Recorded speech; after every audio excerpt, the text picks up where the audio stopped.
Heto si Xiangxia, ang masiglang dalagita na humahawak sa mga patatas na inendorso ng kanyang idolo, si Jin Han. Sa loob ng supermarket nang biglang pumasok ang isang lalaking nakamaskara na maihawak na kutsilyo upang manggulo at mangagaw ng pera. Inagaw ng lalaki ang cellphone ni Xiangxia at pinunit ang supot ng patatas na hawak niya at pagkatapos ay ginamit ang kanyang paa upang yapakan ang card na mailarawan ni Jin Han sa loob na lubos na ikinagalit ni Xiangxia. Kanyang pinatumba ang nagkukunwaring mabangis na magnanakaw. Pagkatapos ay kinuha ang card na pinaghirapan niyang kolektahin kapalit ng standi ni Jin Han. Si Jin Han ay ang lalaking tinaguriang academic genius of the entertainment industry at malapit nang bumalik sa kanyang bayan, ang Sichuan, upang ipagpatuloy ang kanyang baitang 11. Siya ay naglalakad sa kalsada at hindi sinasadyang nabangga si Xiangxia dahilan upang mahulog ang hair tie sa kanyang buhok. Nagalit si Xiangxia at sinigawan si Jin Han at pinilit siyang magbayad ng kompensasyon. Sa pagkabigla, napilitang alisin ni Jin Han ang kanyang maskara upang ipakita ang kanyang tunay na mukha sa harap ni Xiangxia na naging dahilan ng pagsigaw ni Xiangxia sa tuwa. Nang makita ang mga reporter na tumatakbo at pinalilibutan si Jin Han, nagmamadaling dinala siya ni Xiangxia upang tumakas at sila ay nagtago sa isang bukirin ng manok at nagkataong nakulong kasama ng isang kawan ng gansa. Dahil natatakot sa gansa, sumigaw si Jin Han at mahigpit na hinawakan ang kamay ni Xiangxia at hindi binitawan. Sa unang araw ng pasukan, ang reserve na manlalaro ng basketball na si Yu Shengji ay nagbigay sa kanyang matalik na kaibigan na si Xiangxia ng isang mabigat na bola at 2 ladrilyo, ngunit siya ay hinabol ni Xiangxia sa buong court.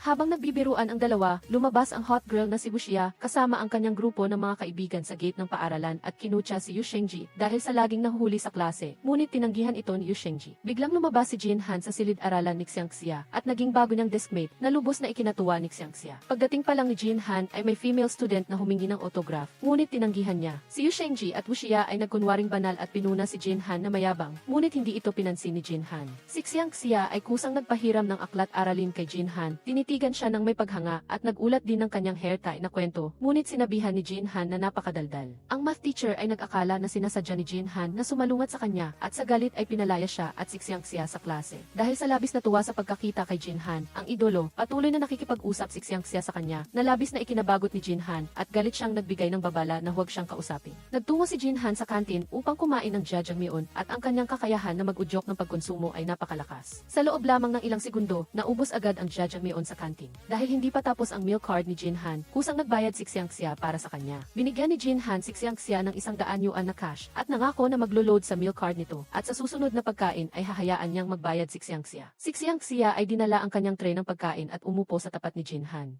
Sinisadya ni Yu Shengji na mag-drip at inilagay ang lahat ng condiments sa mangkok ng noodles ni Jin Han, dahilan upang hindi niya ito malunok. Ngunit nang makita niya si Yu Shengji na napunta sa kaguluhan, ngumiti si Jin Han na may matinding kasiyahan. Sa oras ng chemistry practical, si Xiangxia ay patuloy na nakatitig kay Jin Han na nakasuot ng puting lab coat at muntik nang tumulo ang laway. Sa proseso ng paggawa ng experiment, hindi sinasadyang naglagay si Xiangxia ng sobrang solusyon na nagresulta sa pagiging maulap ng laboratory dahil sa usok. Upang bigyan ng leksyon sina Jin Han at Xiangxia, galit na pinigilan sila ng chemistry teacher at pinarusahan silang linisin ang laboratory. Nang makita si Jin Han na masipag maglinis, labis na nakonsensya si Xiangxia at gustong tulungan siya, ngunit tinanggihan ni Jin Han. Upang maiwasan ang gulo, nagpasya si Jin Han na lumayo kay Xiangxia. Sa harap ng kanyang malamig na pagtrato, malungkot si Xiangxia, ngunit hindi ito nakaapekto sa kanyang damdamin para sa kanya. Ang manager ni Jin Han ay umupa ng isang pribadong apartment para sa kanya na nasa itaas na palapag ng bahay ni Xiangxia. Habang siya ay nag-o-order ng pagkain para kay Jin Han, nagkamali ang delivery man ng tiningnan sa address at inihatid ang pagkain sa bahay ni Xiangxia. Walang alam kung ano ang nangyari, napilitang umakyat si Xiangxia upang ibigay ang pagkain sa kanyang bagong kapitbahay. Ngunit ayaw makita ni Jin Han si Xiangxia at malamig niyang sinabihan siyang iwan na lang ang pagkain sa pinto.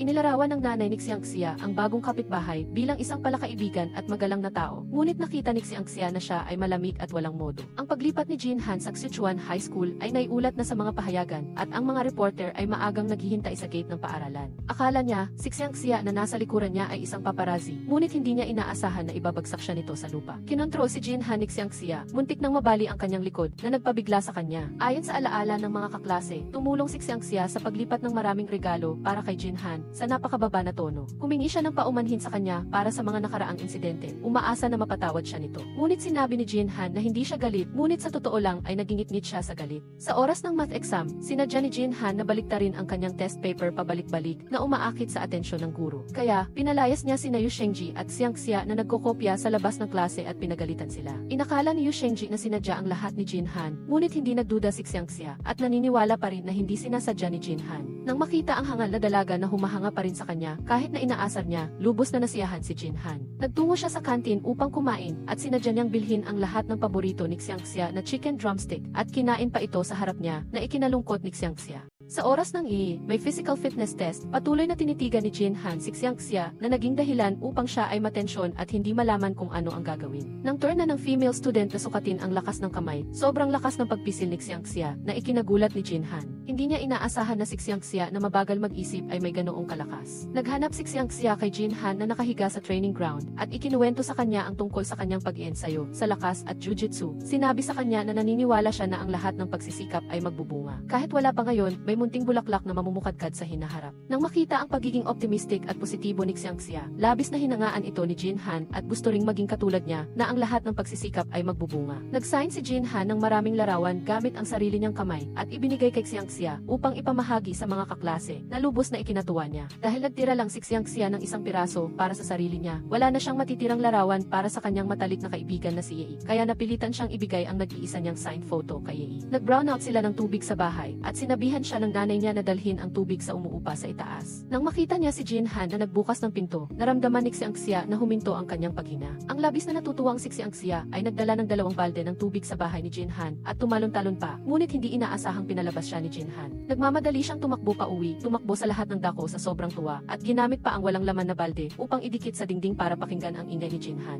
Hindi niya inaasahan na dadalhin siya ng kanyang mga magulang sa supermarket upang mamili at magbitbit ng mga pinamili. Sa harap ng kanyang mga magulang, si Xiangxia ay labis na nabusog sa dog food at wala ng lakas upang magreklamo pa. Nakita ni Xiangxia si Jinhan sa supermarket, tulad ng isang maliit na aso. Itinulak niya ang cart at sumunod sa likuran ni Jinhan. Kung ano ang binili niya, binili rin niya na nagpakita ng matinding pagkabagot ni Jinhan. Nang makita si Xiangxia na nakikipag-usap sa isang mataas na lalaki, dali-daling tinawag siya ng mga magulang ni Xiangxia pabalik. Hindi inaasahan, sinabihan sila ni Xiangxia na umuwi na muna habang tinulungan niya si Jinhan na dalhin ang mga pinamili pa uwi. Nang malaman na lumala ang cold ni Jinhan, nagmamadaling naghanap si Xiangxia ng gamot sa bahay at dinala ito sa kanya. Sakto namang nakita niya si Jinhan na nagluluto ng scrambled eggs na may sibuyas at nasira pa. Dati, palaging iniisip ni Xiangxia na si Jinhan ay omnipotent at walang bagay na hindi niya magagawa. Ngayon lang niya nalaman na isa rin siyang ordinaryong tao. Kusang loob siyang nagluto ng scrambled eggs na may sibuyas para kay Jinhan at maingat siyang tinuruan kung paano maghiwa ng gulay. Nang makita ang kasiglahan at kabaitan ni Xiangxia, labis na naantig si Jinhan. Nag-shoot sina Jinhan at Jiang Cheng ng isang confrontation scene. Sa harap ng panunuya ni Jiang Cheng, hindi pinili ni Jinhan ang maging mapagtimpi, ngunit tinanggihan niya ito na nagpatahimik kay Jiang Cheng. Sa proseso ng filming, may isang gumamit ng flycam upang isneak shoot sila. Buti na lang at ginamit ni Jinhan ang kanyang sariling flycam upang subaybayan ang lokasyon ng paparazzi, upang mabilis na mahuli siya ng mga security guard. Si Luo Lila ay nag-apply sa set upang maging isang extra, ngunit hindi inaasahang pinawalang bisa ni Jinhan dahil naniniwala siya na ang scene na ito ay isang confrontation scene sa pagitan ng 2 main male leads. Kailangan ito ng matinding conflict at umaapaw na emosyon at ang paglalagay ng mga extra ay magpapababa sa drama ng scene. Nang malaman ito, labis na nagalit si Luo Lila at isinisi ang lahat kay Jinhan. Upang magpahayag ng pasasalamat kay Xiangxia, espesyal siyang binigyan ni Jinhan ng isang signed photo. Nang marinig ang masayang hiyawan ni Xiangxia, natuwa rin si Jinhan. Upang magpasalamat, espesyal siyang inihanda ni Xiangxia ng masaganang almusal. Nang mag-shoot ng isang commercial, ang direktor ay hindi gusto si Jinhan dahil sa sobrang sikat niya at sinadya siyang pinainom ng napakaraming kape na naging sanhi ng pagsuka ni Jinhan. Nang makita ito, si Luo Lila na nagtatrabaho part-time sa set ay nagsimulang magsalita ng mga mapanuyang salita na kasuklam-suklam.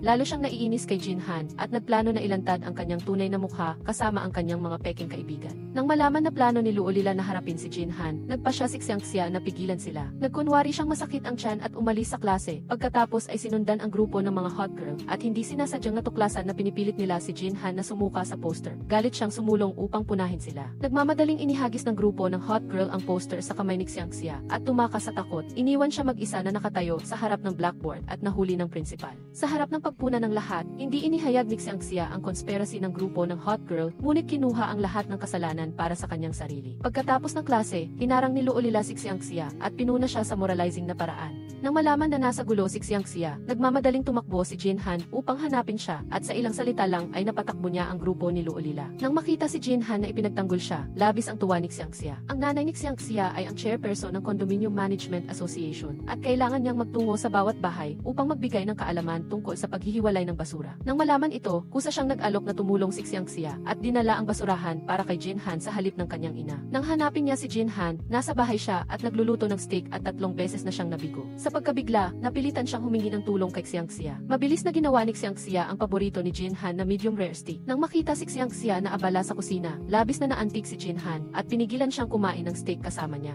Si Xiangxia at ang idolo na si Jinhan ay magkasamang kumain ng steak. Kusang loob na hinugasan ni Jinhan ang mga pinggan at naglaro ng sudoku kasama si Xiangxia at pagkatapos ay inasar siyang tanga. Dahil inasar ng kanyang idolo, lubos na nalungkot si Xiangxia at umiyak at nagsumbong sa kanyang matalik na kaibigan na si Yi upang patunayan na ang kanyang pee ay maayos. Espesyal na kumuha si Xiangxia ng pee test at nakakuha ng 180 puntos at tuwang-tuwa siyang ibinahagi ang balitang ito kay Jinhan. Hindi inaasahan, inasar siya muli ni Jinhan dahil naniniwala si Jinhan na ang pee test na ito ay para lamang sa libangan at hindi tumpak. Nakakuha si Yu Shengji ng 200 puntos sa test na lalong nagpatunay sa libangang katangian ng test na ito. Nang marinig ito, lubos na nalungkot si Xiangxia. Lumabas na ang resulta ng exam at si Jinhan ang nanguna sa buong antas. Labis ang tuwa ni Xiangxia. Sumabog ang ugat sa ilong ni Teacher Panduo-duo at inakala ni Xiangxia na nangyari ito dahil galit na galit siya dahil sa pagiging pangalawa. Nagmamadali siyang tumakbo sa klinik upang kumuha ng bulak para sa dumudugong ilong at inalo siya na huwag magalit. Malala ang pagkakaiba-iba ng mga marka sa klase at maaaring kailanganin ng muling pagpapangkat. Nang malaman ito, labis na nalungkot si Xiangxia dahil nangangahulugan ito na kailangan niyang lumayo kay Jinhan. Sa pag-iisip pa lang na pagkatapos ng regrouping, titingnan lang niya si Jinhan mula sa malayo at hindi man lang siya malalapitan para batiin. Labis nang nasaktan si Xiangxia. Tumakbo sina Luolila at Xiangxia sa opisina upang hanapin si Teacher Chen at nagmamakaawa sa kanya na huwag nang mag-regrouping. Nalaman na ang pagpapangkat ay isang hindi pagkakaunawaan lamang. Nang marinig ito, nakahinga ng maluwag sina Xiangxia at Luolila at masaya silang bumalik sa klase. Naubos ang tubig sa water dispenser sa klase. Kusang nagdala si Xiangxia ng 1 galon ng tubig upang palitan at ang kanyang kalooban ay labis na masaya. Pagkatapos, bumalik siya sa kanyang dati, nakatitig ng may pagmamahal kay Jinhan na labis na ikinabagot niya. Kahit na hindi na nagkaroon ng regrouping, ang mga marka sa klase ay malala pa rin ang pagkakaiba-iba. Pagkatapos ng pag-uusap, nagpa siya ang mga guro na magpalit ng upuan pagkatapos ng susunod na monthly exam. Nang malaman ito, labis na nag-alala si Xiangxia at ang kanyang mga kaklase. Ang panuntunan sa pagpapalit ng upuan ay ang top 1 ay upo sa tabi ng last place. Ang pangalawa ay umupo sa tabi ng pangalawa mula sa ibaba upang magtulungan, mag-improve ng magkasama. Si Xiangxia, ang pangalawa mula sa ibaba, ay nagpa siyang tulungan si Yu Shengji na mapabuti ang kanyang grades. Sa ganitong paraan, maaari siyang umupo sa likuran ng walang alalahanin na patuloy na maging deskmate ni Jinhan. Nagtuturo si Xiangxia kay Yu Shengji kung paano mag-aral at ang dalawang bad student ay nag-aaral ng magkasama araw-araw. Ginagaya ang mga paraan ng pag-aaral ng mga top student at muntikan ng maligaw sa kanilang pag-aaral. Sa nakita ang pagpupunyagi ng bad students, nagulat si Luolilan at ang kanyang mga kaibigan. Nag-aral sina Shengji at Xiangxia sa library, kumain sila ng isang malaking mixed lunchbox at nagpatuloy sa pag-aaral pagkatapos. Nag-alala si Jinhan na hindi naiintindihan ni Xiangxia at Shengji ang math problem, kaya kusa siyang kumopya ng notes para kay Xiangxia at sinabihan itong mag-aral ng mabuti na labis na ikinagalak ni Xiangxia. Hindi niya inaasahan na ang dahilan kung bakit nag-aaral ng masikap si Xiangxia ay para ibigay ni Shengji sa kanya ang huling upuan sa klase para makasama niya si Jinhan bilang deskmate. Nang malaman na nagpapahusay siya para lang makasama si Jinhan sa upuan, nagalit si Shengji. Nais niyang gumawa ng paraan para hindi maging una o huli si Jinhan sa klase. Kaya nagpasya siyang imungkahi si Jinhan bilang komite ng disiplina, ang representative ng klase na maglilinis. Sa ganitong paraan, bababa ang kanyang popularidad at wala siyang oras para mag-aral. Sa harap ng pang-aasar ni Yu Shengji, kalmado itong tinanggap ni Jinhan. Matapos maging komite ng disiplina si Jinhan, hindi lamang hindi bumaba ang kanyang popularidad, bagkus ay lalo pa itong sumikat. Maagang pumasok ang mga kaklase upang makipagtulungan sa trabaho ni Jinhan at tulungan siyang pamahalaan ang mga troublemaker sa paaralan. Dahil gustong guluhin si Jinhan, nagpabaya sa pag-aaral si Yu Shengji at gumawa ng gulo buong araw. Ngunit hindi niya inaasahan na mahuhuli siya ng prinsipal. Ang itinalaga siyang maging bagong komite ng disiplina ay talagang parang sarili niyang patibo. Kusang nilapitan ni Jinhan ang prinsipal, inirekomenda si Yu Shengji bilang komite ng disiplina at ibinigay pa sa prinsipal ang file ng paglabag niya sa school rules. Nang malaman ito, mayabang na nagpunta si Yu Shengji at ang kanyang mga kaibigan sa gate ng paaralan upang suriin kung may lumalabag sa mga panuntunan, ngunit hindi inaasahang tinutulan sila ng grupo ni Luolilan. Sa huli, dahil isinumbong siya ng kanyang mga kaklase, tinanggal si Yu Shengji sa pwesto ng prinsipal. Bumili siya ng isang case ng energy drink para kay Panduo-duo. Sinabihan siyang kailangan niyang talunin si Jinhan sa seating arrangement exam at sinabihan ang buong klase na huwag siyang gambalain. Kung maging una si Panduo-duo, kailangang maging pangalawa mula sa ibaba si Yu Shengji para lang mapaghiwalay si Xiangxia at Jinhan. Ngunit hindi alam ni Yu Shengji kung makakakuha ba si Jinhan ng unang pwesto. Nag-isip siya at nagpasya na ang dalawa niyang tauhan ang kukuha ng una at pangalawang pwesto mula sa ibaba at siya ang pang-apat, iiwan ang pangatlong pwesto para kay Xiangxia. Hindi niya inaasahan na sa oras na ito, nanunumpa si Xiangxia na maging huli sa klase para lang makasama si Jinhan bilang deskmate. Sinadya rin ni Jinhan na magkamali sa isang tanong para lang makasama si Xiangxia sa upuan at sa huli, nagkasama silang dalawa. Panduo-duo ang una, pangalawa si Jinhan, pangalawa mula sa ibaba si Xiangxia. Huli si Yu Shengji sa klase at aksidenteng umakyat ng 8 pwesto ang dalawang tauhan ni Yu Shengji. Dahil sa napakababang score ni Yu Shengji, galit na tinawag ni Teacher Chen ang mga magulang nito sa paaralan, ngunit bigla siyang nakibalita na wala pala itong pakialam sa kanya. Si Pan Kuang ay laging nakasunod kay Jinhan at tumakbo pa sa bahay nito at kumatok. Kahit hindi niya ito pinagbuksan, takot pa rin si Jinhan, kaya nanaginip siya ng masama at hindi makatulog buong gabi. Kinagabihan, ginaya ni Pan Kuang ang password ng pinto ni Jinhan na ikinatakot nito at umupo sa may pintuan na may dalang basketball bat buong gabi. Dahil dito, labis siyang napagod at nawalan pa ng malay kinabukasan sa oras ng isi. Dinala si Jinhan sa klinik at na-diagnose na kulang sa tulog at kailangan niyang magpahinga. Inalagaan niya ito si Xiangxia sa klinik at muntikan na siyang mapagkamalan na si Pan Kuang. Nang malaman na ginugulo ni Pan Kuang si Jinhan sa bahay, galit na nagbantay si Xiangxia sa harap ng pinto ni Jinhan habang maihawak na kawali ng kanyang ina at nilayon niyang tulungan siyang hulihin si Pan Kuang. Ngunit hindi inaasahang tinawag siya pabalik ng kanyang ina sa kalagitnaan ng pagbabantay. Sa nakita si Xiangxia na maihawak na kawali sa harap ng kanyang pinto, naantig si Jinhan. Kinagabihan, nagdala si Xiangxia ng sandok sa pinto ni Jinhan, hinila siya nito papasok at naghihintay silang dalawa kay Pan Kuang habang nakasandal sa pinto. Nang buksan ni Pan Kuang ang pinto at pumasok sa bahay ni Jinhan, ginamit ni Xiangxia ang sandok para harangin siya at dinala nila siya ni Jinhan sa istasyon ng pulisya. Sa pagtatalo kay Pan Kuang, aksidenteng nasugatan si Xiangxia.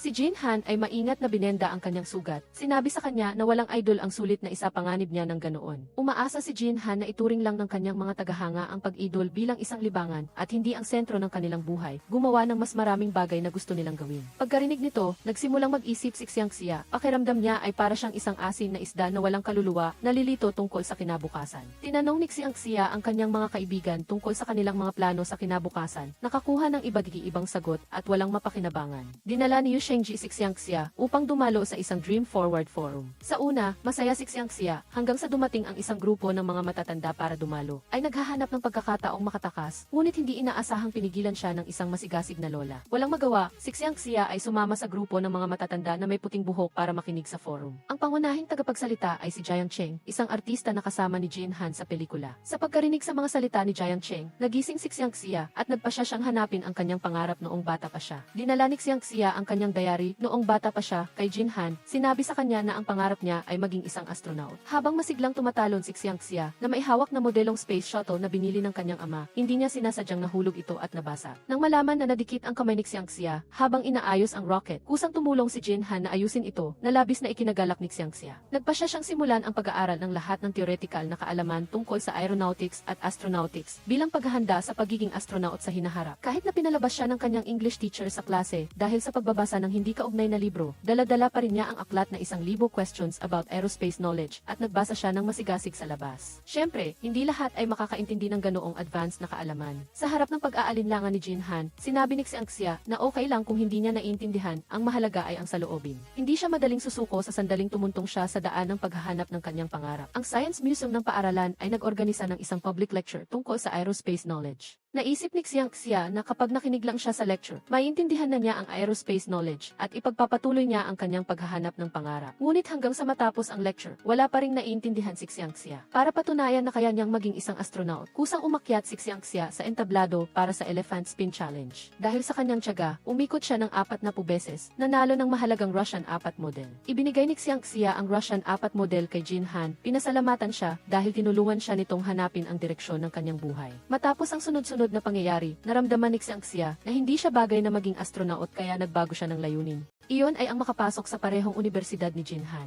Para makapasa sa parehong universidad ni Jinhan, nagsimulang mag-aral ng masigasig si Xiangxia at nag-aral ng English vocabulary ng bali-baliw. Nang marinig ang kakaibang English pronunciation ni Xiangxia, hindi na nakayanan ni Jinhan, kusang loob siyang tinawag nito sa bahay at nagturo sa kanya. Seryosong tinama ni Jinhan ang pronunciation ni Xiangxia, ngunit parang tanga lang siya, hindi pumapasok sa isip. Pagkatapos kumain, nagmadali si Xiangxia Xiangxia na dalhin ang kanyang bag at pumunta kay Jinhan para mag-aral. Habang matyagang nagtuturo si Jinhan, abala naman si Xiangxia sa pagtingin sa kagandahan nito at hindi nakikinig sa itinuturo. Buti na lang at nagawa si Jinhan na tawagin siyang bumalik sa realidad. Hindi nakapag-aral si Xiangxia dahil sa pagtingin sa mga souvenir ni Jinhan. Walang magawa si Jinhan kundi pumayag na ibigay sa kanya ang mga bagay na ito. Ngunit may kondisyon na sa bawat tamang sagot, makakakuha siya ng isang item. Sa huli, walang nasagot ng tama si Xiangxia at lahat ng souvenir ay kinumpiska. Habang nalulungkot si Xiangxia dahil sa mga kinumpiskang bagay, sinabi sa kanya ni Jinhan na kung masasagot niya ang lahat ng mga tanong, ibibigay pa rin niya ang mga souvenir sa kanya. Pagkarinig nito, tila nabuhayan si Xiangxia at nag-aral ng masikap. Dahil ang mga tanong na inaral ni Xiangxia ay lahat may kinalaman kay Jinhan, kaya lahat ng tanong na may kinalaman sa kanya ay nasasagot ni Xiangxia.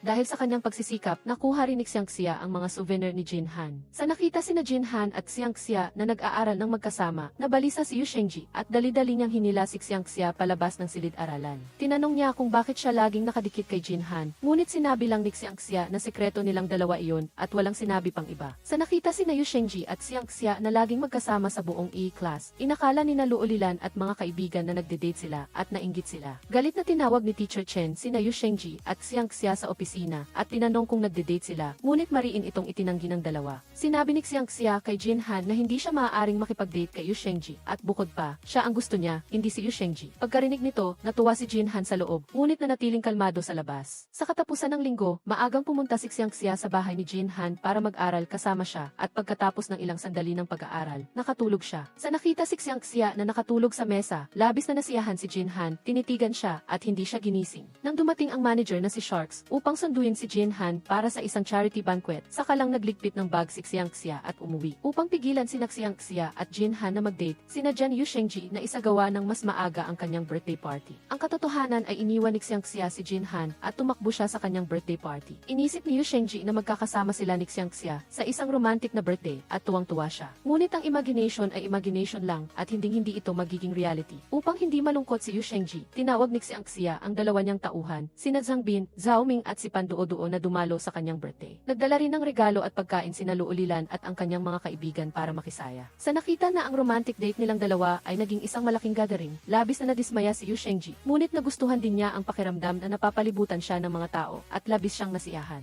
Pagkatapos ng party, nanatili si Xiangxia upang tulungan si Yu Shengji sa pagliligpit at aksidenteng nagulo niya ang 1,000-piece puzzle na pinaghirapan ni Yu Shengji na buuin. Walang magawa, sumang-ayon siyang pumunta sa bahay ni Yu Shengji tuwing weekend upang tulungan siyang buuin ang puzzle. Gayunpaman, hindi nila alam na lahat ito ay itinakda ni Yu Shengji. Ang layunin ay pigilan sina Jinhan at Xiangxia na magkasama. Sa nakita ang post ni Xiangxia sa social media, dali-daling pumunta si Jinhan sa bahay ni Yu Shengji para sunduin siya at nagulat siyang malaman na si Yu Shengji ang nagpost ng litrato ng walang pahintulot at nabalisa siya. Nang malaman na hindi pumunta si Xiangxia para mag-aral kasama siya, nagalit si Jinhan hanggang sa hindi siya makatulog. Nag-text si Yu Shengji kay Panduo-duo at tinanong kung paano mabilis nakalimutan ng isang tao ang kanyang idol. Si Zhang Yang, ang dating deskmate ni Xiangxia, ay biglang na ospital dahil sa acute encephalitis. Pagkatapos magpulong, nagpa siya ang school management na mag-organisa ng fundraising para kay Zhang Yang. Nanguna si Panduo-duo sa pag-donate ng 200 yuan at nag-donate din ng 200 yuan ang ibang mga kaklase. Pareho din si Jinhan, nag-donate siya ng 200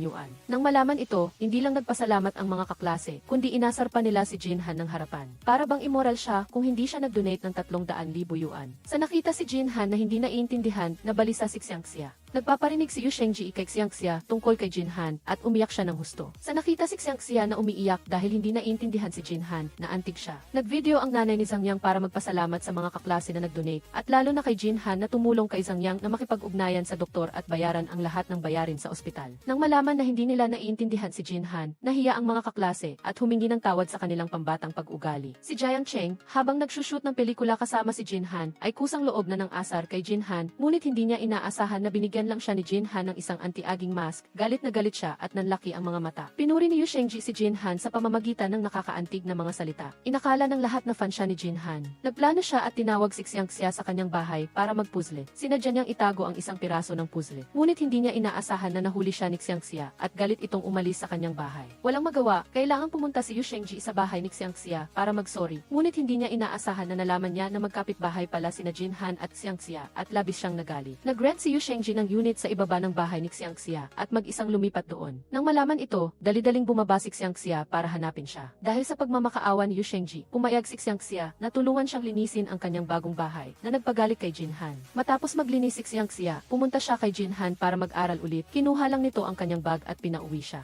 Kinabukasan, si Wu Shengji ang kusang nag-imbita kay Xiangxia na pumasok ng sabay at sinadya niyang ipagsabi kay Jinhan na ibinigay niya kay Xiangxia ang susi ng bahay niya. Matagumpay na pinagalit muli si Jinhan. Nang makita niyang sabay na pumasok si Xiangxia at si Wu Shengji, nagalit ng husto si Lu Lila. Pagkatapos ng klase, hinila ni Wu Shengji si Xiangxia sa supermarket na sinasabing tanga na ang lahat ay pwedeng bilhin maliban sa mga produktong inendorso ni Jinhan at inasar siya ni Xiangxia. Nang makitang pumunta rin si Jinhan sa supermarket para mamili, sinadya ni Wu Shengji na sumunod sa likod niya. Kung ano ang binili ni Jinhan, ginaya rin ni Wu Shengji. Para pigilan si Wu Shengji, binili ni Jinhan ang lahat ng steak sa supermarket at niloko pa si Wu Shengji na bumili ng maraming seafood. Pag-uwi, pinigilan ni Jinhan si Xiangxia para kumain ng steak na sobrang ikinatuwa nito. Kasabay nito, para maakit si Xiangxia sa bahay niya, si Wu Shengji at ang kanyang mga alalay ay magkakasamang nagtayo ng barbecue stall. Ngunit hindi man lang naakit si Xiangxia. Biglang bumuhos ang malakas na ulan at isinama ni Wu Shengji at ng iba pa ang grill sa loob ng silid. Hindi inaasahang biglang nagliyab ang hindi pa tuluyang namamatay na uling.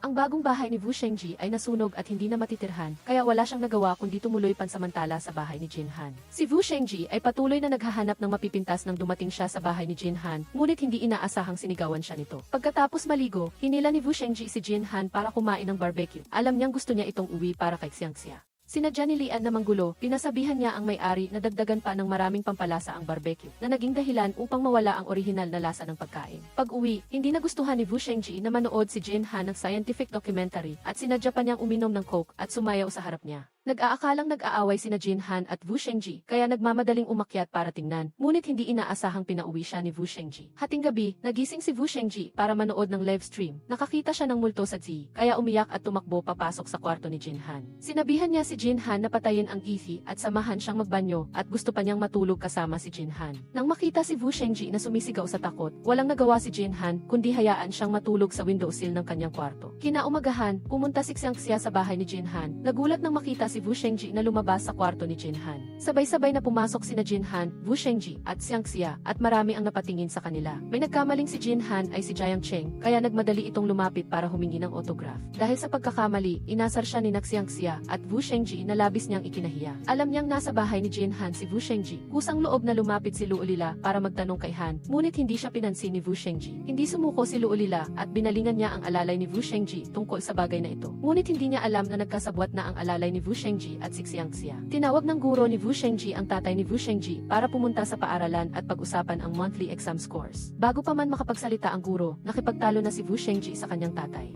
Walang nagawa ang guro kundi paalisin si Wu Shengji, pabalik sa klase at pinayuhan ang tatay ni Wu Shengji na mas bigyan ng atensyon ang anak. Gusto ni Lu Lila na dalhin ang cheering squad sa basketball court para mag-practice, ngunit hindi pumayag si Wu Shengji. Sa galit, hinamon ni Lu Lila si Wu Shengji sa isang laro, ang mananalo ang gagamit ng basketball court. Sumama si Xiangxia at ang kanyang mga kaibigan kay Wu Shengji sa amusement park para laruin ang mga gusto nila. Naglaro ng claw machine sina Jinhan at Xiangxia at nagkaroon ng dance machine competition sina Wu Shengji at Lu Lila. Ang resulta, nanalo si Lu Lila ng walang duda. Pagkatapos, kusang loob siyang nagmungkahi ng basketball machine at motorcycle racing competition, mga laro na magaling si Wu Shengji. Matindi ang ginawang pagpabagsak ni Wu Shengji sa dati niyang record. Nang makita ito, tuwang-tuwa ang kanyang mga alalay at sinabihan siyang siya lang ang tanging makakatalo sa sarili niya. Na-realize ni Wu Shengji na pumunta ang lahat sa amusement park para pasayahin siya at labis siyang naanti. Nahirapan si Jinhan na makuha ang isang baboy piglet at ibinigay ito kay Xiangxia sa harap mismo ni Wu Shengji. Muntik na siyang mabaliw sa galit. Hindi sinasadyang natuklasan ni Wu Shengji na nalock ng kanyang nanay ang kanyang bank card at galit siyang tumawag dito. Matigas niyang sinabi na hindi siya susuko at dahil hindi pa tapos ang apartment ni Wu Shengji sa pagkukumpuni, napilitan si Xiangxia na ihatid siya sa bahay ni Jinhan. Si Wu Shengji mismo ang pumasok sa kusina para magbalot ng zongzi. Ngunit bago pa man matapos ang zongzi, nabasag na niya ang limited edition na plato. Nang makita ito, galit na pinalabas ni Jinhan si Wu Shengji sa kusina at ipinagluto siya ng instant noodles. Habang nagrereklamo si Wu Shengji na inaabuso siya ni Jinhan, dumating si Xiangxia para mag-aral kasama kanila at kusang loob siyang pumasok sa kusina para magbalot ng zongzi para sa kanila. Pagkatapos magbalot sandali, naglaro at nagbiruan ang tatlo at puno ng saya ang kapaligiran. Inanunsyo na ang listahan para sa pagsasanay para sa tuksoan tournament at napili si Wu Shengji na sumali sa pagsasanay. Kung kaya niyang makuha ang titulo ng basketball star sa laro, tiyak na magkakaroon siya ng pagkakataong maging opisyal na atleta sa tuksoan tournament. Nang malaman niyang napili siya, tuwang-tuwa si Wu Shengji at tumakbo para humingi ng leave of absence sa kanyang homeroom teacher.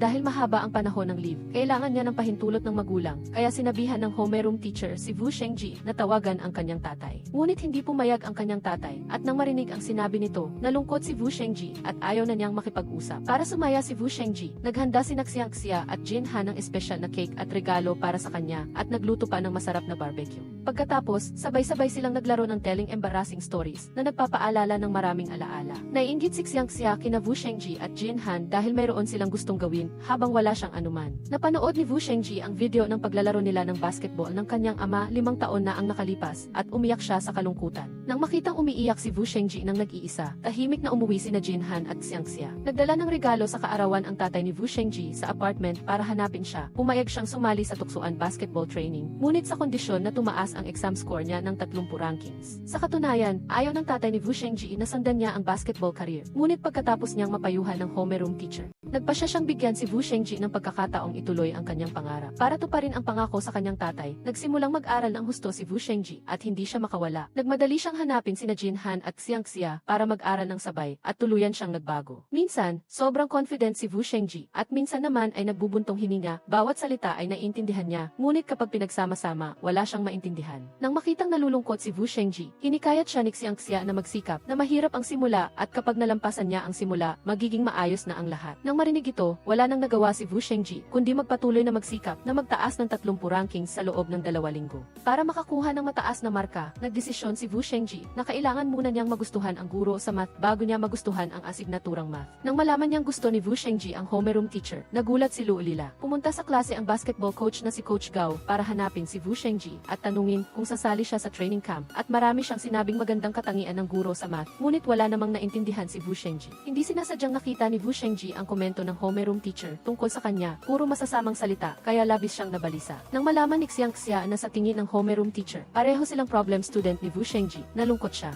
Ang performance ng klase 7 ay laging nasa ilalim ng ranking at kung ang kanilang mga score sa buwanang pagsusulit ay mananatiling huli, si Teacher Chen ay mapaparusahan. Nang makita niya na ang mga estudyante ng klase 7 ay ayaw mag-aral, galit na galit si Teacher Chen, ngunit hindi siya nagalit sa mga estudyante at sa halip ay isinulat niya ito sa kanyang diary. Hindi sinasadyang dinala ni Panduo-duo at Xiangxia ang diary ni Teacher Chen sa klase habang kinukuha nila ang mga takdang aralin. Nakasulat sa loob ang mga komento niya tungkol sa bawat estudyante, pati na ang mga kalakasan at kahinaan ng bawat isa. Pagkabasa sa isinulat ni Teacher Chen, nagulat ang mga estudyante dahil ang Teacher Chen sa diary ay isang cute, kaibig-ibig na tao, hindi ang nakakatakot na babae sa klase. Para hindi matuklasan ni Teacher Chen na nabasa ang kanyang diary, nagtulungan sina Wu Shengji at Jin Han kay Xiangxia at tahimik na ibinalik ang diary. Palapit na ang buwan ng pagsusulit, kaya matindi ang pagpapaligsahan ni Panduo-duo at Jin Han na parehong gustong malampasan ang isa't isa. Pauwi, nakita ni Panduo-duo si Jiang Cheng na nakamaskara na nagtatanong ng direksyon at hindi niya sinasadyang itinuro ang maling daan. Pagkatapos ng pagsusulit, nagmamadaling ikinumpara ni Xiangxia at Wu Shengji ang kanilang mga sagot. Sabay-sabay na sumali sina Jiang Cheng at Jin Han sa isang programa. Sa harap ng pangangasar ni Jiang Cheng, hindi siya pinansin ni Jin Han.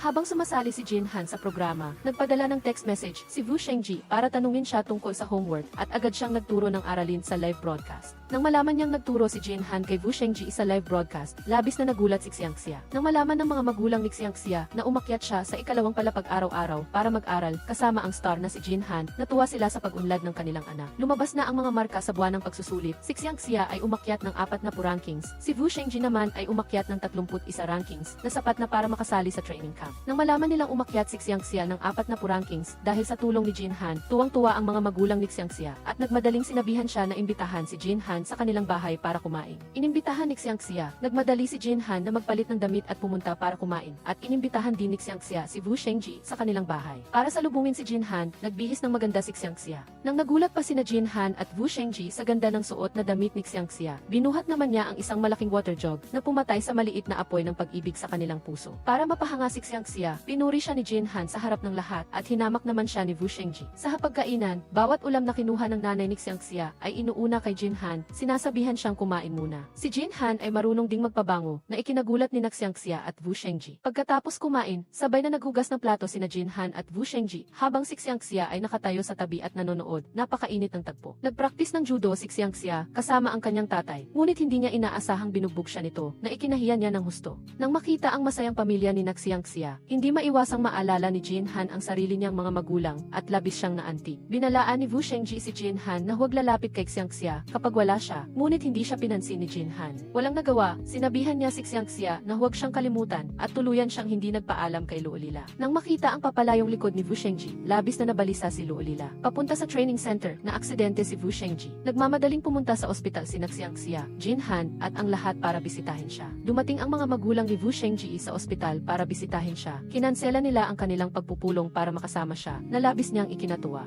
Dahil sa biglaang aksidente, hindi na nakasali si Wu Shengji sa tuksoan basketball training. Nang malaman ito, nalungkot ang lahat para sa kanya. Sabado, bumisita sina Jinhan at ang lahat kay Wu Shengji sa ospital. Gumawa siya ng lahat ng paraan para pagsilbihan siya ni Xiangxia, ngunit pinigilan siya ni Jinhan. Sa harap ng madaldal na si Wu Shengji, unti-unting lumaban si Jinhan. Nagdala ng mga rosas sina Jinhan at Xiangxia sa ospital para bisitahin si Wu Shengji. Hindi inaasahang nalaman nilang lilipat na si Wu Shengji pauwi pagkalabas niya ng ospital, at natuwa sila para sa kanya. Nasunog ang kamay ni Jinhan habang umiiwas sa paparazzo. Tinulungan siya ni Wu Shengji na balutan ang sugat at ginawa itong parang mummy. Kinunan ng litrato ng paparazzo si Jinhan na nakabalot na parang mummy at nag-imbento ng kwento na binugbog si Jinhan ni Xiangxia na naging dahilan upang hindi sinasadyang kamuhian si Xiangxia ng maraming tao. Nag-post si Jinhan sa Weibo para linawin na hindi maraha si Xiangxia at hayagan niyang ipinakilala si Xiangxia bilang kalaro niya noong bata pa siya. Para patunayan na si Jinhan ay kalaro niya noong bata, hinalungkat ni Xiangxia ang kanyang mga gamit para hanapin ang mga larawan noong bata pa, ngunit hindi niya makilala kung sino si Jinhan. Matapos pag-isipan, nagdesisyon siyang dalhin ang mga larawan sa bahay ni Jinhan para tanungin siya na ikinagulat niya. Hindi niya inaasahang ang lahat ay kasinungalingan lang na inimbento ni Jinhan para patigilin ang mga chismis. Sa tanong ni Xiangxia, basta na lang itinuro ni Jinhan ang isang tao sa larawan ng kindergarten graduation. Ngunit hindi niya inaasahang tinuro niya si Wu Shengji ng mali. Para hindi maghinala si Xiangxia, tinuro niya ang ibang tao. Naniwala naman ang mangmang na si Xiangxia at nagsalita pa ng may pagmamalaki. Pag-uwi, tuwang-tuwa si Xiangxia at sinabing gusto niyang balikan ang mga alaala nila ni Jinhan. Dinala niya si Jinhan sa kindergarten para hanapin ang alaala ng kanilang pagkabata. Ngunit hindi niya inaasahang nire-repair ang kindergarten kaya walang nakitang alaala. Para hindi madismaya si Xiangxia, kusang loob na nagmungkahi si Jinhan na dalhin siya sa amusement park para maglaro at inutusan pa si Sharks na i-rent ang buong parke. Nang makita si Xiangxia na masayang naglalaro, nasiyahan si Jinhan.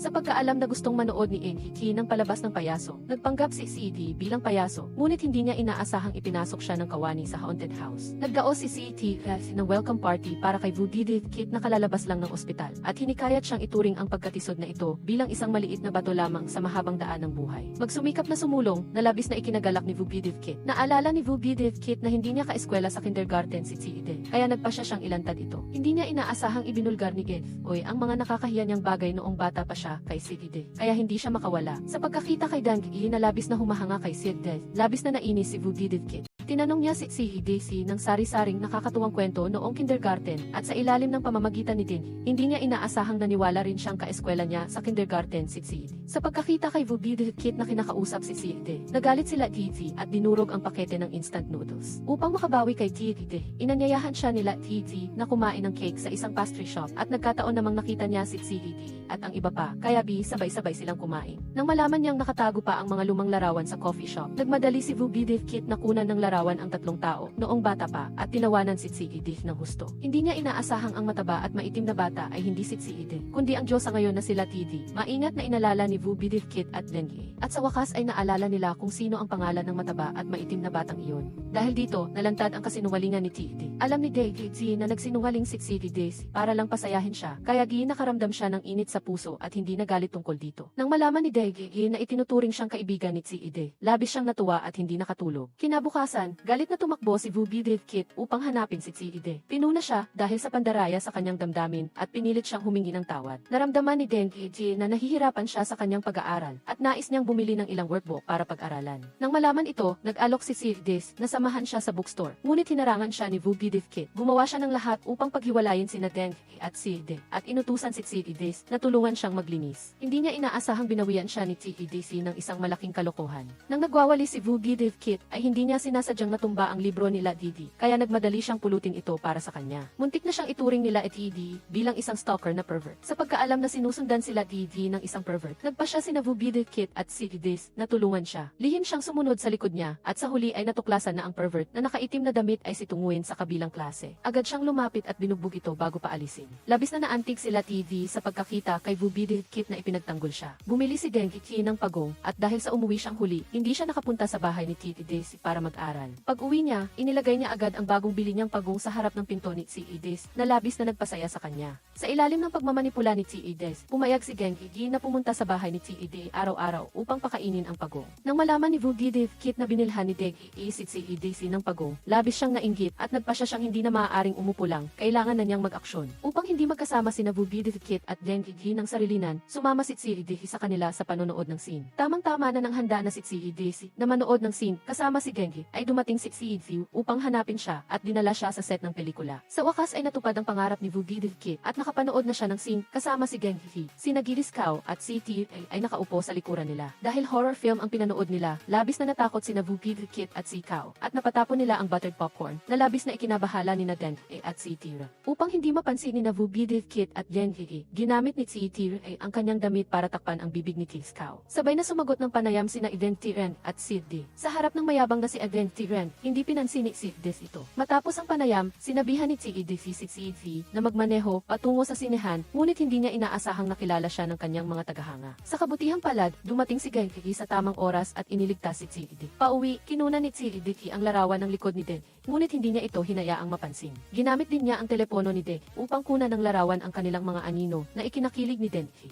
Upang paghiwalayin sina si Ide at Denki, kusang nag-alok si Vubidil Kit na maging katabi ni Ide. Ngunit hindi niya inaasahang sinermonan siya ni si Tiref ng husto. Hindi lamang siya nabigong makapagpalit ng upuan, kundi napagalitan pa niya si Fan Ii. Sinubukan ni Vubidil Kit na hikayatin si Ide na mag-cutting classes, ngunit hindi niya inaasahang nahuli siya ng punong guro at pinatawan siya ng parusa na linisin ang damuhan na kanyang inapakan. Isinisi niya ang lahat kay si Ide at pagkatapos ay kusang hinamon ito sa basketball. Ngunit hindi niya inaasahang sinermonan siya ni Ide ng husto. Gayunpaman, sa huli ay pumayag pa rin si Ide na kalabanin siya. Upang matalo si Vubidil Kit, sinamantala ni Ide ang oras at nagpraktis ng pag-shoot ng bola sa ilalim ng matinding sikat ng araw. Nasa tabi si Ide upang suportahan siya, itinala ang kanyang mga kahinaan at pinasigla siya. Samantala, nagpraktis din si Vubidil Kit ng may kumpiyansa sa paaralan. Nagulat si Denki nang malaman niyang maglalaro ng basketball sina si Ide at Vubidil Kit sa sports ground, kaya nagmadali siyang pumunta upang manood. Ang patakaran sa laro ay spot shooting, 1-0 beses bawat isa. Kung sino ang unang makashoot ng 1-0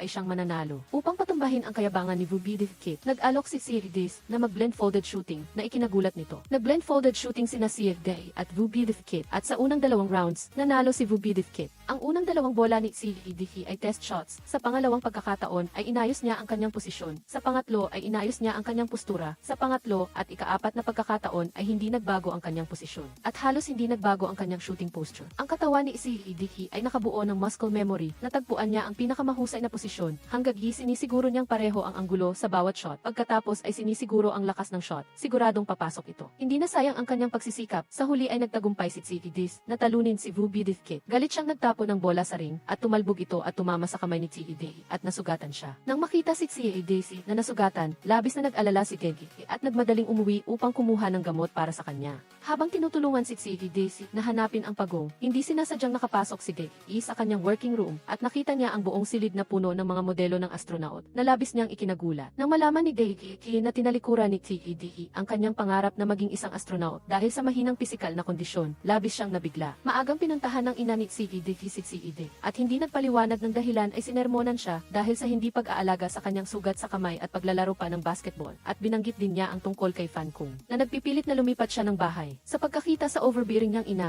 labis na nalungkot si Ide. Habang nagtatalo ang mag-ina, dinala ni Genki kay Ide ang plano ng pagsasanay na inihanda dati ng kanyang ama. Inikayat niya itong ituloy ang pangarap na maging astronaut, ngunit hindi niya inaasahang sinermonan siya ni Ide ng husto. Sa harap ng tanong ng kanyang ina, sinabi lang ni Ide na si Genki ay isa lamang niyang tagahanga na labis na ikinasakit ng damdamin ni Genki. Umuwi si Genki na malungkot at nagdesisyong huwag na siyang pansinin si Ide. Kinabukasan sa paaralan, hindi siya nagdala ng aklat sa matematika at tumangging makisalo sa aklat ni Ide. Ngunit hindi niya inaasahang pinalabas siya ng guro sa klase. Nang mapansin na hindi masaya si Genki, dinala siya ni Vubidil Kit sa isang joyride gamit ang kanyang e-bike at sinabihan siyang sumigaw para gumaan ang pakiramdam niya. Isang nakakatawang eksena. Nang mapansin na nag-aaway sina si Hide at Denhi, inutusan ni Tiji si Denhi na palitan siya bilang assistant ni Hide sa loob ng isang araw. Dahil sa diwa ng pagtulong sa kaibigan, pumayag si Geghi sa kanyang hiling. Nagdesisyon si Denhi na magbago mula sa tagahanga tungo sa anti at naghanap ng paraan upang tuksuhin si Tsiide at sinadyang gamitin ang tunog ng gansa upang takutin siya. Gising na si Tsiide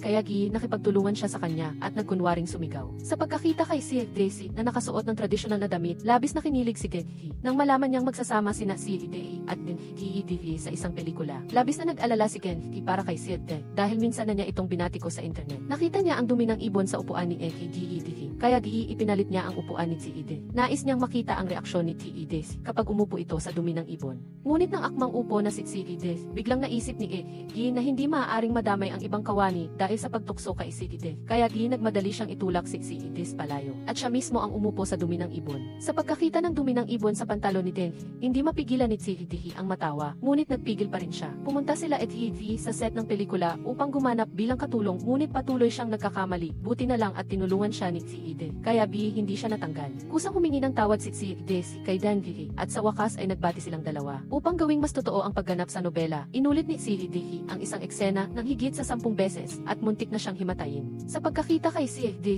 na masigasig sa trabaho, labis na naantig si Genhi. Upang mapigilan sina Genhi at Vu Bidit na mag-date, nagkunwari si Tsiide na mahina na sumira sa kanilang date. Sa klase, panay ang titig nila Titi kay Denhi. Sinabi ito ni Titi kay Denhi, ngunit hindi niya inaasahang nahuli sila nila Titi. Nang malaman niyang nag-uusap ng sarilinan sina Denhi at si Hing, labis na nagalit sila Titi at hindi na niya ito pinansin. Aksidenteng nabangga ni Tunguin sila Titi sa kantin at pinatalsik siya ni Nagithin at ng grupo ng mga kaibigan. Pagkatapos, ibinalik nila Titi ang lahat ng regalo na ibinigay ni Tunguin dati at sinabihan itong huwag na siyang abalahin pa. Sa galit, nag-post si Tunguin sa forum ng paaralan, inilantad na sila Titi ay isang extra sa film crew. Dahil sa post na ito, napagtanto ni Vu Bidit at Denhi na sila Titi ang matabang maitim na batang babae na kalaro nila noong bata pa. Ang mga tsismosang babae sa klase 3 ay tumakbo sa pinto ng klase 7 upang hanapin sila Titi. Tumayo si Denhi at ang kanyang mga kaibigan upang protektahan sila Titi. Naisip ng grupo ng mga hot girl na ipinahiya sila nila Titi at nais nilang paalisin siya sa grupo. Hindi niya inaasahang narinig ito nila Titi na labis na ikinalungkot niya. Upang matulungan sila Titi na makatakas sa mga chismis, nag-organisa si Nagithin at ang grupo ng mga kaibigan ng isang photo exhibit para sa kanya na labis na ikinagalak nila Titi. Nalulungkot si Tunguin at kusang nagtungo kay Titi upang aminin na siya ang nag-post. Ngunit sinabi rin niya na hindi siya ang nag-post ng paninirang puri tungkol sa plastic surgery nila Titi sa forum. Ayaw nang ituloy nila Titi ang bagay na ito. Tapos na ang lahat, bumalik na ang dating kumpiyansa nila Titi. Napansin ni Titi na umiiyak sila Titi tuwing matapos ang klase, kaya nag-alala siya para sa kanya. Kaya sinundan niya ito kasama si Titi. Hindi sinasadya, natuklasan nila na nakatayo siya sa harap ng isang rebulto at paulit-ulit na sinasabi ang isang pangungusap na lubos nilang ikinagulat. Pinatawad nila Titi si Titi at kusang inanyayahan siyang kumain at isinama rin sina Tsiide at Denhi. Humingi siya ng tawad kay Denhi at nagpasalamat din sa kanya dahil sa pagtulong na linawin ang mga chismis. Walang kahihiyang pinuntahan ni Titi sila Titi at gustong makipaglaro sa kanya, ngunit tinanggihan siya nila Titi. Dahil nang punahin siya, nag-alala lang si Titi na maapektuhan siya at nagpilit na umalis sila Titi sa grupo. Masakit na sinermona ni Titi si Nagithin at la Titi at tinulak pa si Titi at hindi sinasadyang naon niya ang switch ng broadcast room na nagpalabas ng kanyang pagmumura sa buong paaralan. Nang marinig ang nakakasuklam na mga salita ni Titi, nagmamadaling tumakbo ang mga estudyante ng klase 7 upang ipagtanggol sila Titi. Ngunit hindi kinilala ni Titi ang kanyang pagkakamali, kundi sinermonan pa niya sila. Kinailangan pa ng tulong ni Nagithin at si Kao bago sila tinawag pabalik mula sa bakuran. Upang talunin ang grupo ng klase 3, nag-iwan si Vu Bidit ng challenge letter sa kanila. Hinahamon sila sa 6 na track and field events para maglaban. Alas negatibo 1-0 ng Sabado ng umaga, nagtipon ang mga estudyante ng klase 7 at klase 3 sa sports field at sinimulan ang kanilang kompetisyon. Pagkatapos ng ilang araw na pagsasanay, sunod-sunod na nanalo ang mga estudyante ng klase 7 laban sa grupo ng klase 3 na ikinatuwa ni Titi na nanonood. Pagkatapos tumakbo ng 1,500 metro, tumakbo ulit si Denhi sa relay at nanalo pa siya. Pagdating ni Denhi sa finish line, natumba siya. Nagmamadaling tumakbo si Tsiide para alalayan siya at sinabi sa kanya na siya ang naunang dumating sa finish line.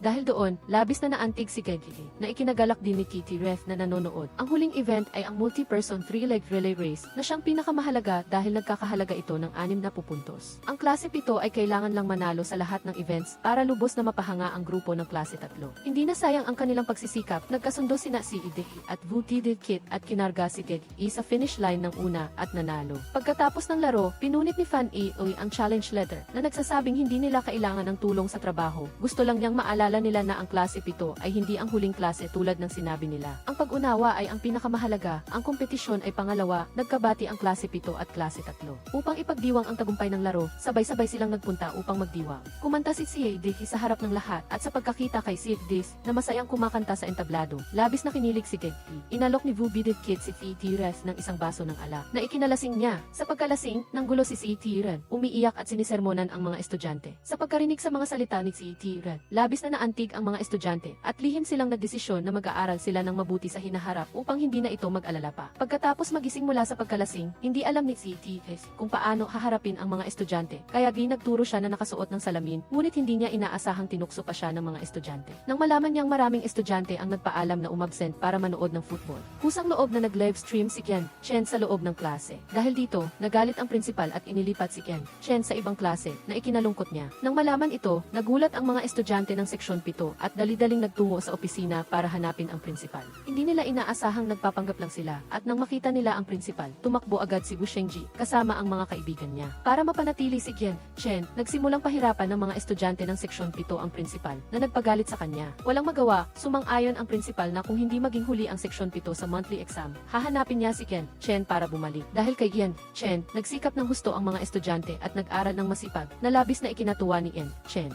Dahil sa pagsisikap ng buong klase, ang seksyon 7 ay hindi na ang huli at si Chen ay naging class advisor ayon sa gusto niya. Nakakuha si Jiang Cheng ng isang malaking pelikula at ang kanyang kasikatan ay nalampasan si Jin Han. Nang malaman ito, labis na nagalit si Xiangxia. Sumasakit ang likod ng tatay ni Xiangxia, kaya kusang loob si Xiangxia na magturo kapalit ng kanyang ama sa judo class. Sa simula, hindi pinapansin ng mga bata si Xiangxia, ngunit pagkatapos ng isang tunay na laban kung saan tinalo niya si Jiang Cheng na palihim na umaatake sa kanya mula sa likuran, natakot ang mga bata. Siyempre, hindi alam ni Xiangxia na siya si Jiang Cheng noong oras na iyon, kaya hindi niya sinabi sa kanya ang impormasyon tungkol kay Jin Han. Para pasalamatan si Xiangxia sa pagprotekta sa kanya, pumayag si Jin Han na ihatid siya pa uwi. Hinarang ni Jiang Cheng si Xiangxia pagkatapos ng klase at sinabihan siya na nag-sign up siya para sa judo class at ginamit pa ang pangalan ng tatay ni Xiangxia. Nilait din niya si Jin Han sa harap ni Xiangxia, ngunit hindi niya inaasahang sinagot siya ni Xiangxia. Bagamat di ayaw ni Xiangxia kay Jiang Cheng para hindi maapektuhan ang karera ng kanyang ama, wala siyang choice kundi samahan si Jiang Cheng sa judo class. Pagdating sa judo class, kusang loob na nakipagkaibigan si Jiang Cheng kay Xiangxia at pagkatapos ay nagsimulang magsanay, ngunit hindi niya inaasahang napag-aralan siya ni Xiangxia. Para inisin si Jin Han, sinadya ni Jiang Cheng na mag-selfie kasama si Xiangxia at ipadala ito kay Jin Han na talagang nagpagalit sa kanya. Upang sanayin si Jiang Cheng, espesyal na gumawa si Xiangxia ng isang plano sa pagsasanay. Nais niya itong itago kay Jin Han, ngunit hindi inaasahang natuklasan ito ni Jin Han. Nang makita ang makapal na plano sa pagsasanay, nagselo si Jin Han at kung ano-anong pinagsasabi. Nang malaman na malapit nang mawala ng pabor si Jin Han, natuwa si Wu Shengji, ngunit hindi niya inaasahang napagsabihan siya ni Panduo-duo. Pagkatapos ng klase, ibinigay ni Xiangxia ang plano sa pagsasanay kay Jiang Cheng. Pumayag siya nang hindi tinitingnan, kinunan niya ng larawan ang plano sa pagsasanay at ipopost sa Weibo para magyabang. May isang estudyante ni Xiangxia na naghihintay sa kanyang mga magulang sa labas ng silid-aralan ng mag-isa. Nag-alala si Xiangxia para sa bata, kaya nanatili siya upang maghintay kasama siya. Inisnab sina Jin Han at Wu Shengji. Nang makita ang kabaitan ni Xiangxia, labis na naantig si Jiang Cheng. Dahil magkasama sina Jiang Cheng at Xiangxia buong gabi, labis na nainis si Jin Han. Para paalisin si Jiang Cheng sa tabi ni Xiangxia, nakipag-alyansa si Jin Han kay Wu Shengji. Sina Wu Shengji at Jin Han ay nagtungo sa judo class para mag-aral at pinili si Xiangxia na magturo. Wala ring nagawa si Jiang Cheng sa pagtutol. Walang choice si Xiangxia kundi turuan ang tatlong lalaki. Kusang loob na tinuruan ni Xiangxia si Jin Han na itali ang sinturon, minasahe ang braso nito at ang eksena ay napakaganda. Ginaya naman ni Wu Shengji ang kilos ni Xiangxia. Ginamit ang buong lakas niya para pahirapan si Jiang Cheng, kaya napakagat siya ng labis sa sakit. Sa tulong ni Panduo-duo, matagumpay na sinalakay ni Jiang Cheng si Wu Shengji. Nang malaman na si Panduo-duo ay tagahanga ni Jiang Cheng, labis na na-frustrate si Wu Shengji. Ipinakita ni Xiangxia kay Jin Han ang mga tropeo na napanalunan niya noong bata pa siya at nagbahagi siya ng marami niyang saloobin sa kanya. Nang makita na medyo kulang sa tiwala sa sarili si Xiangxia, pinasigla siya ni Jin Han at sinabi na ang bawat tao ay may kanya-kanyang kalakasan. Huwag mong bigyang pansin ang iyong mga kahinaan, manatili ka lang sa ginagawa mong mahusay at baka may mangyaring hindi inaasahan. Nang marinig ito, mas nagustuhan nagustuhan pa ni Xiangxia si Jinhan at sina Wu Shengji at Jiang Cheng na nagsasanay ay nagsimulang mag-atake sa isa-pi-isa. Si Jinhan at Xiangxia ay pumagitna. Pagkatapos ng ilang sandali ng pagpapagitna ay nagulo ang lahat at ang eksena ay napakaingay. Biglang hinawakan ni Jinhan ang kanyang dibdib at nawala ng malay sa lugar. Dali-daling binuhat ni Jiang Cheng si Jinhan papunta sa sasakyan. Sinabihan si Xiangxia na dalhin siya sa ospital at nanatili siya doon upang lituhin ang paparazzi. Nang malaman na inatake sa puso si Jinhan, nagmamadaling pumunta ang kanyang ina sa ospital at sinigawan si Xiangxia at si V nang hindi sinasabi ang dahilan at walang pakialam sa sakit ni Jinhan. Nang makita ang pagiging masungit ng kanyang ina, nagalit si Jinhan at ikinuwento ang buong pangyayari sa kanya. Nang malaman na si Xiangxia ay tagahanga at kapitbahay ni Jinhan, sinabihan ng kanyang ina si V na ilipat si Jinhan ng bahay at paaralan. Nang malaman na lilipat na ng paaralan at bahay si Jinhan, nalungkot si Xiangxia at patuloy siyang naliligalig sa klase. Pagkatapos ng klase, pumunta si Xiangxia sa pinto ng silid ospital ni Jinhan, ngunit hinarangan siya ng gwardiya. Dahil walang magawa, nagpadala na lang si Xiangxia ng text message kay Jinhan, ngunit hindi niya inaasahang nakita ito ng ina ni Jinhan at kinumpiska ang telepono. Pinaratangan ng paparazzi si Jiang Cheng na sinaktan si Jinhan. Mabuti na lang at nag-post siya kaagad sa Weibo para linawin, kaya hindi siya pinintasan si Jiang Cheng. Para tulungan si Xiangxia na makapasok sa silid ospital para makita si Jinhan, nagdala si Wu Shengji ng grupo ng mga estudyanteng babae na nagpanggap na mga doktor. Ngunit hindi niya inaasahang hinarangan sila ng gwardiya na ipinadala ng ina ni Jinhan. Sa pagkadismaya, kailangan nang gamitin ni Wu Shengji ang kanyang pangalawang plano. Dinistract niya ang gwardiya para makalusot si Xiangxia sa silid ospital. Nang makita si Wu Shengji at ang kanyang mga kaibigan na nagkunwari pang nasugatan para lang makita siya, naantig si Jinhan. Nang marinig na si Jinhan ay naka-ospital sa parehong ospital, nagpasama si Ii sa kanyang ama para bisitahin si Jinhan, ngunit hindi niya inaasahang hinarangan siya ng gwardiya. Nag-text si Ii kay Xiangxia na umiiyak at nakipagkita sa kanya. Tinanong ni Jinhan si Ii at nalaman niya ang tungkol sa plano ng kanyang ina na ilipat siya ng paaralan at bahay at nagalit siya. Ang masungit na ina ni Jinhan ay hindi pinayagan si Jinhan na makita si Xiangxia at napaka-dominant niya. Mabuti na lang at tinulungan siya ni Ii na kunin ang kanyang telepono at makalusot palabas ng silid ospital. Nang malaman na makikipagkita si Xiangxia kay Ii, pumunta roon ng maaga si Jinhan at nagtago, nagpaplanong sorpresahin siya. Sa sandaling nakita niya si Jinhan, hindi makapagsalita si Ii dahil sa pagkaanti. Habang nagsiselfie silang tatlo, dumating din si Wu Shengji at ang kanyang mga kaibigan at naglaro kasama nila. Kasabay nito, dumating ang ina ni Jinhan sa silid ospital para bisitahin si Jinhan at inilihis siya ni Ii. Ayon sa listahan ng mga lugar na gustong puntahan ni Ii, dinala ni Jinhan ang lahat para kumain ng matatamis, maghuli ng stuffed toys, maglakad sa dagat at naglaro ng masaya. Nag-text si Ii para tawagin si Jinhan pabalik sa ospital. Ngunit ayaw niyang bumalik at hindi rin niya sinagot ang tawag ng kanyang ina. Nang malaman na tumakas si Jinhan sa ospital, dali-daling inaliw siya ni Wu Shengji at ng iba pa at kasama niya sa pagbunyag ng mga kakaibang ginawa ng kanilang mga magulang. Nang marinig ang mga aliw ng lahat, labis na naantig si Jinhan. Pagbalik sa ospital, naghihintay ang ina ni Jinhan at si Ii sa silid ospital. Sa harap ng masungit na ina, diretsong sinabi ni Jinhan na hindi siya lilipat ng paaralan o lilipat ng bahay at sinabi niya sa kanya ang maraming bagay na nasa kanyang puso.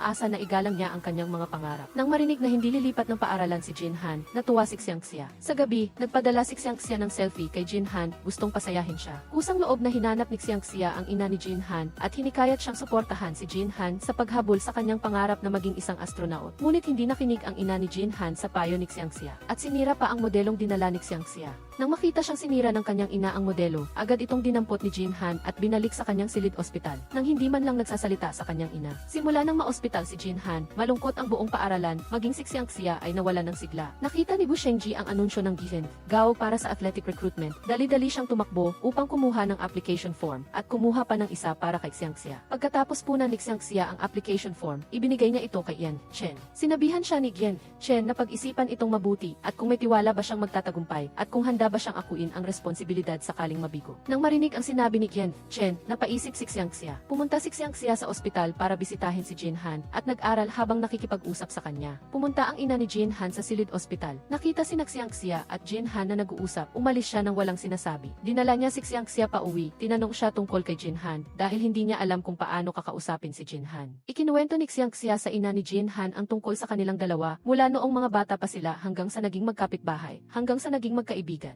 Labis na naantig ang ina ni Jinhan at dahil sa payo ni Xiangxia, pumayag ang ina ni Jinhan na huwag nang ilipat si Jinhan ng paaralan at huwag na siyang piliting lumipat ng bahay. Pagkatapos, nagpunta siya sa bahay ni Jinhan at niluto ang paborito niyang sweet and sour spare ribs at scrambled eggs with scallions. Tinulungan din niya si Jinhan na makakuha ng pelikula tungkol sa aerospace na labis na ikinatuwa ni Jinhan. Nagkaayos din sa wakas ang mag-ina at nang makita ni Xiangxia na nagkaayos na si Jinhan at ang kanyang ina, gumanda ang pakiramdam niya at parang gusto niyang lumipat sa tuwa. Para sa pasalubungin si Jinhan paglabas niya ng ospital. Espesyal na naghanda si Xiangxia ng isang welcome ceremony, ngunit bago pa man niya matapos ang paghahanda, nakauwi na si Jinhan. Kakabili lang ni Wu Shengji ng inihaw na pagkain nang tawagan siya ng tatay niya. Sinabihan siyang umuwi para interviewin ang tutor. Sa pagkadismaya, nagmamadaling tumakbo si Wu Shengji pa uwi, nagpalit ng suit at nag-interview sa tutor. Ang tutor ay kamukhang-kamukha ni Panduo-duo na ikinagulat ni Wu Shengji. Sa pakikipag-usap kay Wu Shengji, sinabi ng tutor na ang layunin niya ay maging top examinee sa buong paaralan. Humanga ang tutor sa ambisyon ni Wu Shengji at pumayag siyang maging tutor niya. Nang malaman na gusto ni Jinhan na pumasok sa Aerospace Engineering Department ng Tsinghua University, nagpa siya si Xiangxia na sumali sa judo entrance exam at susubukan niyang pumasok sa Sports University. Binigyan ni Xiangxia si Jinhan ng starlight na labis na ikinatuwa niya at pumayag siyang maging tanging tagahanga ni Jinhan. Himukin siyang magpatuloy sa pagsisikap para makapasa sa Dream University. Nagsimulang mag-aral ang gusto ang mga estudyante ng Seksyon 7. Si Wu Shengji ay araw-araw na nag-aaral ng masipag kasama ang tutor, at si Jinhan ay pumasok na rin sa intensive review mode. Sumama si Xiangxia sa kanyang ama sa judo class para magsanay mula sa patuloy na pagkakabagsak hanggang sa tuluyang mabagsak ang kanyang ama. Dumanas siya ng maraming hirap at nagpawis ng gusto. Sa araw ng exam, binigyan ni Jinhan si Xiangxia ng headband na may pirma niya, at si Wu Shengji naman ay nagdisenyo ng banner para sa kanya. Sabay-sabay silang nagbigay sigla. Sa pag-encourage ng lahat, nakakuha si Xiangxia ng napakagandang resulta. Kasabay nito, nagtagumpay din si Jinhan sa audition para sa pelikula tungkol sa aerospace. Nang malaman na mahusay ang resulta ng pagsusulit ni Xiangxia, dali-daling tumakbo si Jinhan sa dagat para hanapin siya, at nagkatinginan silang dalawa at mumiti. Pagkaraan ng isang taon, bumalik si Xiangxia sa convenience store para bumili ng chips. Bumili lang siya ng 85 na pakete at nakolekta na niya ang mga cards na ipinagpalit niya para sa isang standee ni Jinhan, at napapirmahan pa niya. Nang makita ang pagka-inosente ni Xiangxia, labis na naantig si Jinhan. Nagsimula ang bagong semestre. Pagkatapos ng isang taon, dalawa sa Seksyon 7 ang nakapasa sa Tsinghua University. Sina Jinhan at Panduo-duo ay nagkatalo sa isang punto. Nakapasa si Xiangxia sa Sports University at sila Lisa naman sa Film Academy.